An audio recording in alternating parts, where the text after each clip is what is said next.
My name is Rick Howard, and I am the iDefense General Manager. iDefense is a open source cybersecurity intelligence shop. It's a business unit of Verisign. We're going to talk about insiders' look at international cybersecurity threats and trends. Okay, but this is really what we're talking about.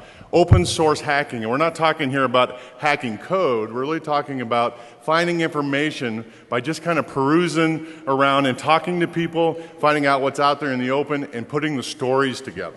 All right, so these are the three things we're going to talk about. Two case studies, Operation Aurora and the Stuxnet story. And we're not talking about the hacks that went involved there, but really the impact of those stories. And finally, we're going to talk about what we think is coming down in the future. This is something called a cybersecurity disruptor. And these are the three things I want you to get out of this talk when you come out of here. First, that cyber espionage is a real-world threat to the commercial industry. Now, most of the people in this room know that already, but most of the commercial industry didn't really know that until Google went public with their hack back in early 2010. The second one is that cyber warfare is no longer a theory more, but a fact. Now, I'm talking about nation states declaring cyber war on each other. What we're talking about here is actually being able to do cyber warfare activities to critical infrastructure. All right, we'll talk about that. And finally, we'll say some new technologies, ideas, policies coming down the pipe that are going to make us fundamentally change how we protect the enterprise going forward. All right, before I get into this, I know this is a fairly technical audience, but I also know there's a bunch of government folks in here and some lawyers, so I want to get a feel for how technical the crew is. So show of hands here, how many people have one of these phones on their pocket right now? Okay, how many have two? All right, how many have three? Okay, the real geeks of the crowd right over here, okay. All right, how many have this phone? Raise your hand, okay. Some of the lawyers and a couple of government guys back there. All right, so I declare that you guys are technical enough to get this presentation. All right, let's start with Operation Aurora. Okay, the reason I like to talk about Aurora is because this attack fundamentally changed how we all think about the enterprise. It completely changed the entire thought process of the commercial industry. Okay, so there are actually 5 different things that made this attack unique. There's been a bunch of attacks after this that kind of go along with it, but this was the first one that caused everything to change. And the first one is that Google went public with the information. Can you imagine any other commercial organization doing that? All right, that has never, ever happened before. All right, and they went public who they thought it was. They said the Chinese government went after them. Okay, that's never happened before in a public forum. So that made it kind of scary. It made the whole operation a little bit different. Okay, and before Google went public with this, most commercial companies thought if they went public with this kind of information, their reputation would be damaged in some form. Okay, when Google went public and said, it was about 20 companies were hit by this attack, defense contractors, information technology companies, banks, chemical companies, and then that's what they pretty much smashed the entire paradigm about how you report this kind of thing.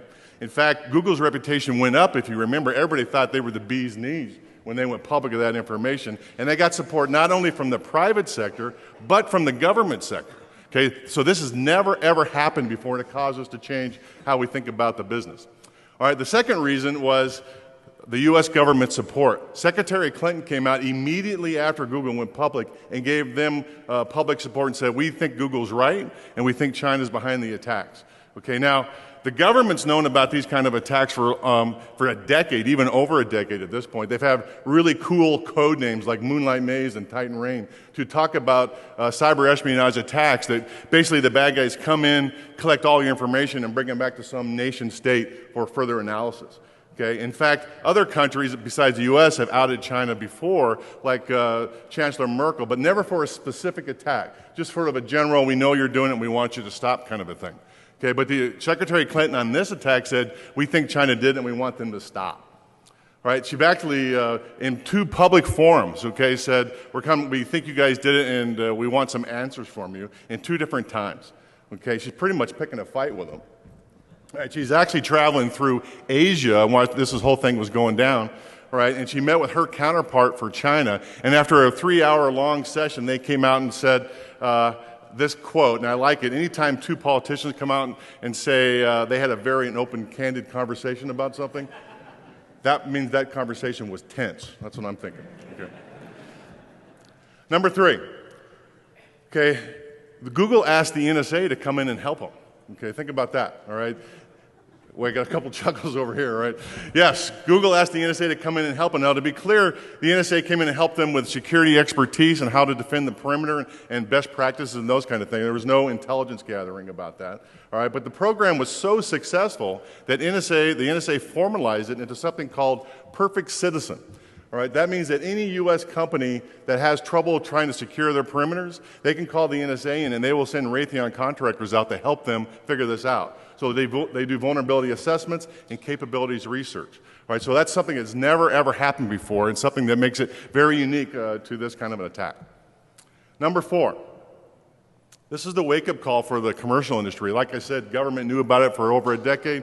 Most commercial organizations didn't really want to talk about it. They would always say, what do I have to steal? Okay, but after the Google thing came out, they all realized they all have intellectual property they need to worry about and protect. And we learned about this new phrase, the advanced persistent threat. Okay, everybody know the trivia, why we call it the advanced persistent threat? Anybody know the story? Okay, like I said, the government has these really cool code names called Moonlight Maze and Titan Rain. And in fact, Byzantine Hades came out in the WikiLeaks documents last year sometime. These are all code names that mean that refer to the same kind of attack process. But what happened was the government had no way to communicate this to the commercial sector. So they had to have another phrase they could use to do that. So some very smart Air Force major said, you know what, we're going to start calling it the advanced persistent threat. And that's why that term got coined. All right, so that's why it is a new buzz phrase for our entire industry. I call it cyber espionage, okay? That's what it is, all right? It is bad guys coming into your network, stealing your secrets, and trying to do something with them later on down the road. In fact, it's such a big deal that APT was unheard of before the Google attacks in 2010, but by the end of 2010, security leadership in big companies were saying APT was their most worried about threat in their company. Which brings us to 5. Maybe actor attribution isn't as hard as we always have thought it was. Now, it is hard to figure out who it is, and I do not know who did the attacks against Google. Okay, nobody knows that in the public forums, okay? But maybe it's not impossible to figure this stuff out. You got to think that if someone as high as Secretary Clinton is outing China in public forums, that her confidence was pretty high that she knew who did it. All right, now I'm not saying she did know how to do it, and she may have had some other political levers she wanted to pull, but I'm just saying confidence must have been fairly high for her to make that come true. She pretty much triple dog dared them to do something about it. All right, so maybe actor attribution is hard, but maybe it's not impossible. All right, so the 5 things that made the Google attacks really a game changer for our industry is that Google went public. No commercial organization would like to do that. The U.S. government publicly backed Google in their affirmations. The NSA and Google formed a partnership which became a formal program. Okay, and the commercial industry probably woke up and said, you know what, this advanced persistent threat stuff is real and we need to do something about it. And finally, maybe actor attribution isn't as hard as we originally thought. All right, so that's all about cyber espionage and how the commercial industry has really come to terms with this new kind of threat. Let's move over to Stuxnet. Everybody knows about Stuxnet. It's been in the news for the last year or so, but let's just kind of go through the timeline a little bit. All right, so this is back in June of 2010, an antivirus company called Virus Blockada. All right, now Virus Blockada is a Belarusian antivirus company, and that is the best name for an antivirus company ever. Come on, if you're going to name something, I would call it Virus Blockada. Come on, that's funny. That's what I thought. Okay. So they come out in June of 2010 and they say there's a new piece of malcode out there called Stuxnet that targets Siemens Industrial Control Systems. And these are the SCADA systems that we've all been talking about for the past decade. We've all known in this room that the SCADA systems are insecure. All right, so finally someone did something in the real world to prove it. This is supervisory control and data acquisition systems. All right, and if time moves forward a little bit, into September of 2010, the security community, that's you people in here, started to say, you know what, looks like this might have been a nation-state attack. Okay, this wasn't a bunch of hackers in the basement doing this. This is somebody that had resources, and they were trying to get something accomplished. All right, and in fact, they were targeting the Natanz power plant inside Iran. All right, and the reason is Natanz produces enriched uranium, and it looked like the people that launched these attacks were trying to degrade their ability to do that.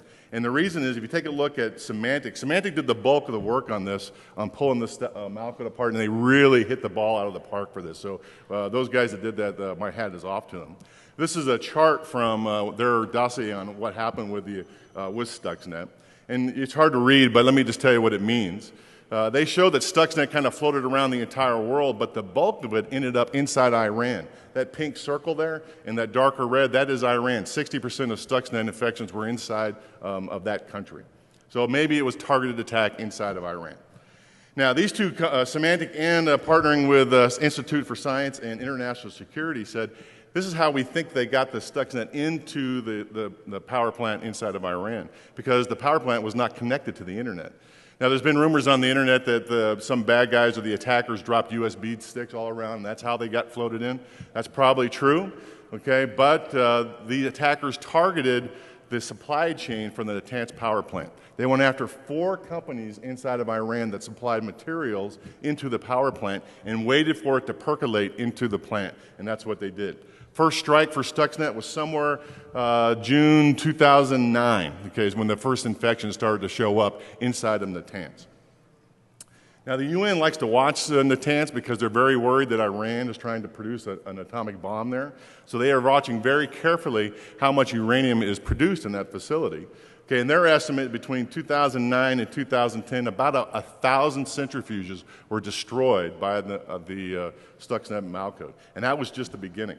In fact, if you listen to some of the stuff that Symantec has said and the Institute for Science and International Security, ISIS, okay, they think there were probably 2 attacks. 2 attacks at the beginning. There was one in 2009 that was the initial launch, and then in 2010 there was a second version of code inserted into Natanz. And nobody's really sure what that second version did, but it was definitely an upgrade to the initial code. Now, this is what I'm talking about. This is where we have moved from cyber warfare going from speculation and theory to proof of concept. And I mean, to real being a fact out there, all right? Now, the reason I'm saying is now possible to use a cyber vector alone to destroy critical infrastructure. We have not seen that in the real world, really, until the Stuxnet attacks. We've had demonstrations of that capability. These are the ones everybody trots out, the Estonia attacks, the Georgia attacks. You can even look at the Department of Energy's Idaho lab. This is back in 2007 when they destroyed an industrial strength generator through some piece of Malco. Have everybody seen that video on YouTube? You can see it if you want. It's pretty impressive to watch that thing destroy itself. But that was in the lab, scary, but no one's really done it in the real world. Okay? With Stuxnet, it is now in the real world, and we need to worry about it. And the code, as you all know, is extremely sophisticated. Now, this is one of my pet peeves, all right? When someone like me stands in front of a crowd like this and says something was sophisticated, what's the first question you should ask? Compared to what? Because if nobody tells you what it's sophisticated to, then it really doesn't mean anything. Everything is sophisticated. Let me tell you why Stuxnet was sophisticated. There are 3 really big reasons, okay? There were 4 0 days inside that code. We're not talking about the code that did the damage to the centrifuges in Natanz. We're talking about the code that got them in. 4 0 days. At iDefense, we track how much that kind of stuff costs on the underground. And it can go anywhere from, total cost of this package, anywhere from $400,000 to almost $2 million just for the 0 days. Okay, so somebody built that stuff themselves or paid to have that stuff built, or most likely it was a combination of the 2, but they were well financed in order to get this organization, this Malco into the power plant. The second, they used new technology that we had never seen before. Windows Server 2008 and Windows Vista, Microsoft introduced a new idea of driver signing. The idea would be that if I have a third party writing for Microsoft, they would sign their code, and if a kernel would check it when it ran, if it had a valid certificate, then it wasn't malcode. Okay, what these guys did was sign Stuxnet with 2 different certificates from 2 legitimate companies. Okay, and that got through the radar. All right, and if you want to get the conspiracy theorists out here a little bit, those 2 companies, Realtek and J Micron, they are within a block of each other inside of Taiwan on the technology corridor. Okay, a block from each other. Now, that kind of points to the fact there may have been an insider person trying to grab those 2 certificates, all right? We have people on the ground in those areas, and we know that there are lots of intelligence agencies that like to hang out on that little corridor because there's all kinds of interesting things going on there, okay? So put that in your conspiracy hat. All right, when Microsoft and Verisign noticed that the certificates were bad, we revoked them. Now, I just want to point out as an aside, look at that Verisign logo. That is the old Verisign logo. You look at the bottom right of my slide, you see the new Verisign logo. Okay, we sold that part of the company to Symantec last summer. That's their fault. Okay. Okay. Thank you. All right, in fact, this is such an interesting new trend. We've seen the bad guys on the cybercrime side start to use this technique to steal your credit card information too. So it's a new technique that we started to see with Stuxnet. All right, now number 3, this is the first rootkit we've seen in the real world targeting SCADA systems. Okay, now think about what this thing had to do. Okay, what they were really trying to destroy was the centrifuges inside in the Natanz. Now, over on the left there, you see the president of Iran walking through a bunch of cascades, those silver things. Inside those cascades are 164 centrifuges. And what they do is they spin around really fast between the frequencies of 807 hertz and 1210 hertz. And you put uranium gas inside the centrifuge, spin it around really fast. The heavy atoms collect to the outside, and the technicians pull that out. That's enriched uranium, okay? And you need enriched uranium to build nuclear power, and you need enriched uranium to build a nuclear bomb. In fact, 90% of the nuclear bomb has to be enriched uranium. So this Stuxnet code was looking for these specific centrifuges running at these frequencies. And in fact, if it didn't see it, it wouldn't do anything. It would just stay dormant, okay? But if it did find it, it would do some damage to it. Okay, in fact, it was looking for 2 specific motors running these centrifuges. One built by an Iranian company called Ferraro Paya, that's my best guess at that, and another Finnish company called DEFCON. If those 2 motors weren't there, Stuxnet didn't do anything, it just sat idle. But if it did find it, okay, it went after the centrifuge itself. And what it did was it would spin the centrifuge up to at max speed as fast as it can go and let it run there for about an hour. Okay, and then it would drop it down to normal and let it sit for 30 days. Okay, and then it would drop it down to 2 hertz and run it at a very minimal speed for about 30 minutes. And then it would take it back up to normal speed and let it run for 30 days. And it would do that over and over and over again. Stuxnet would sit in the middle between what the controllers were telling the technicians, all right, and then when the controllers said, hey, this isn't working very well, it would intercept that message and tell the technicians that everything was A-okay. All right, the centrifuges, okay, are very precise equipment, and they started to fail immediately when these things started to happen. Okay, so that's why Stuxnet is sophisticated.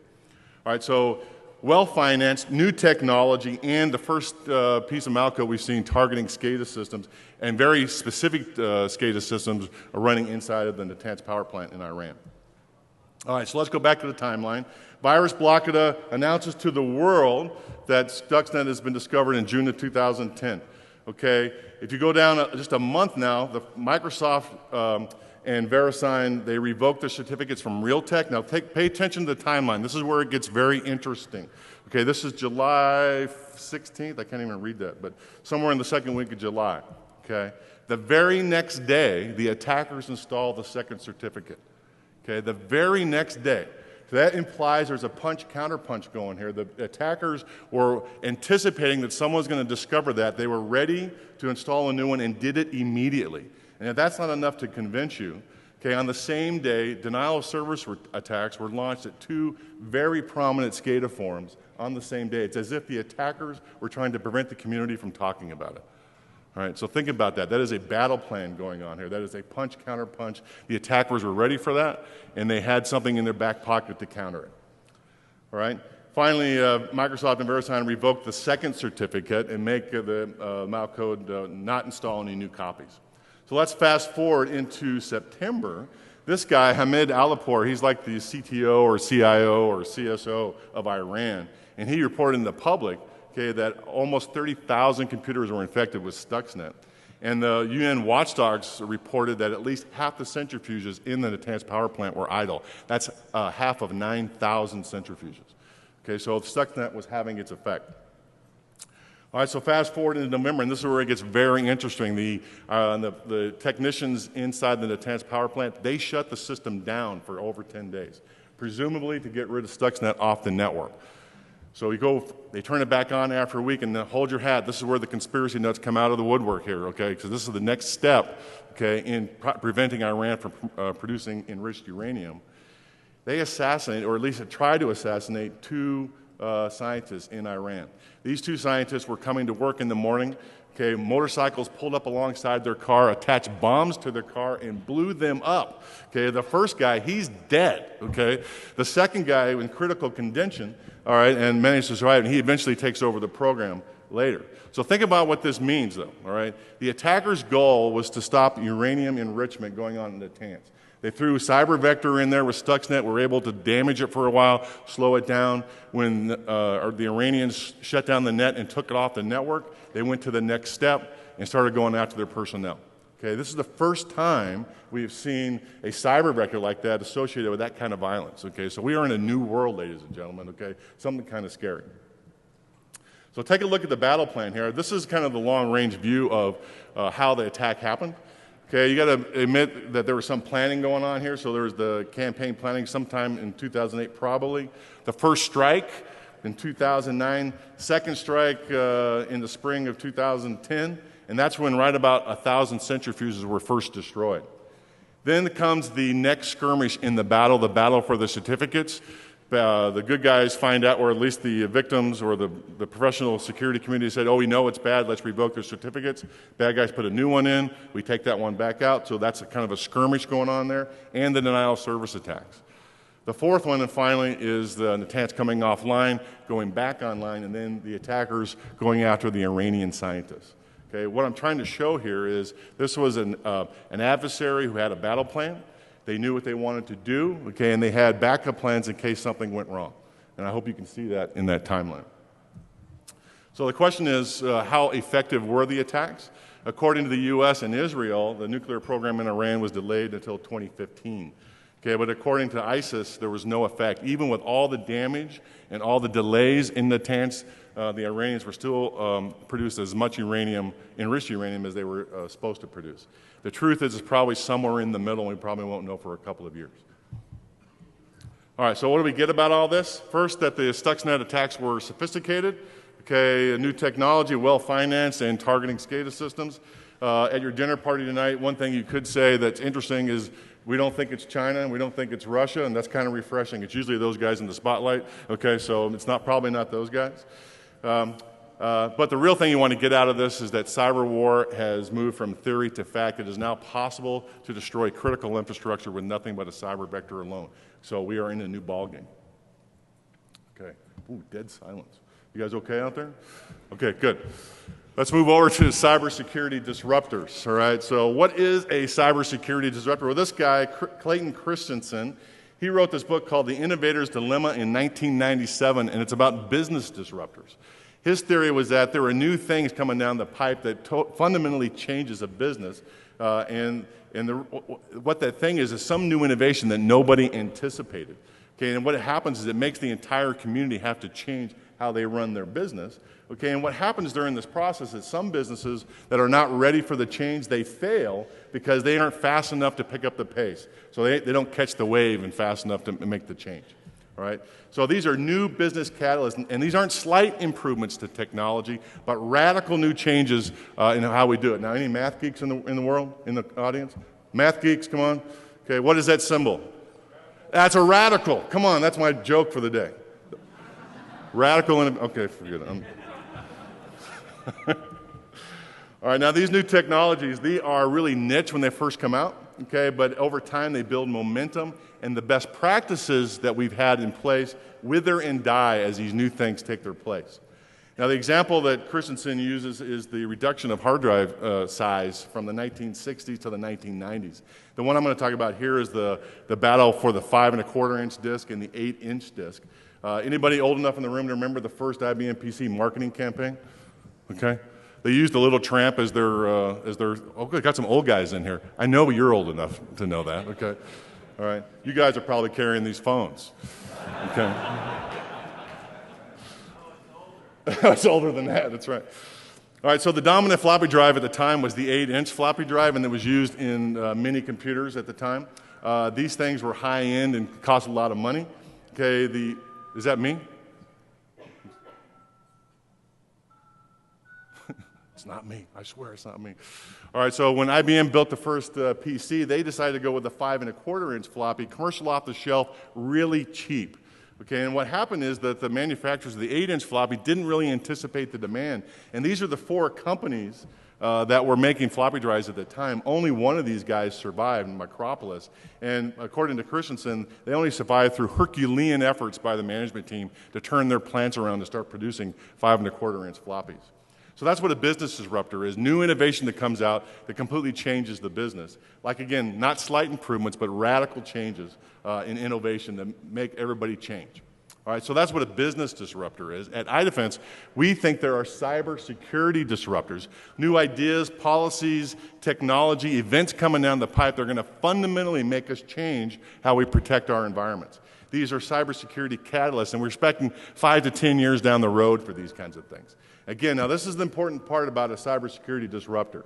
Okay, these aren't just new ideas or things. These are things that are going to make us change how we do our business. So unless they make us change, they don't count as a cybersecurity disruptor. All right, so iDefense have identified up 10 of these things, and these are them. We're going to talk about a couple of them in this pitch.